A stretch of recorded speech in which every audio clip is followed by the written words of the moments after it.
AI research centre અંગે મંત્રી અર્જુન મોઢવાડિયાનું નિવેદન। ગુજરાત સમગ્ર દેશમાં મેન્યુફેક્ચરિંગનું હબ છે। આજે ગુજરાત સાયન્સ અને ટેકનોલોજીમાં સૌથી આગળ છે। બાયોટેકનોલોજી યુનિવર્સિટી અને રિસર્ચ સેન્ટરમાં અનેક રિસર્ચ થઈ રહ્યા છે।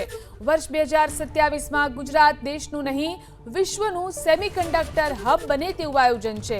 એઆઈના માધ્યમથી ઘણા સ્ટાર્ટઅપ શરૂ થઈ રહ્યા છે। આ વાત મોઢવાડિયાએ કરી। गुजरात समग्र देश में एक मैन्युफेक्चरिंग हब है, परंतु ज्यां सुधी हाईटेक इंडस्ट्री है कि नॉलेज बेज इंडस्ट्री है एमां गुजरात बीजा राज्यों करता थोड़ू पाछळ हतुं। भूपेन्द्रभाई पटेलना विजन थी अने अगाऊ जे आपणा गुजरातना मुख्यमंत्री तरीके आपणा यशस्वी वडाप्रधान नरेन्द्रभाई हता ए वखते जे कामनो पायो नखायो हतो एने कारणे आजे गुजरात सायन्स अने टेक्नोलॉजीना क्षेत्रनी अंदर अने नॉलेज बेज इंडस्ट्रीनी अंदर पण आजे देशनुं अग्रिम राज्य बनवा जई रह्युं छे।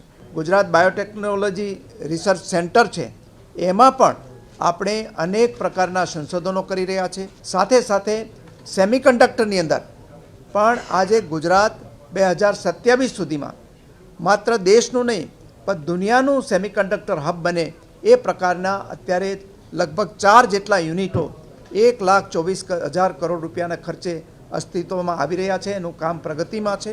खास करीने एआई नी अंदर पण आपणे पाछळ न रहीए एटला माटे एआई एनेबल सर्विसीस माटे अने एना संशोधन अने रिसर्च माटेना आपणे सेंटरो शरू कर्या छे।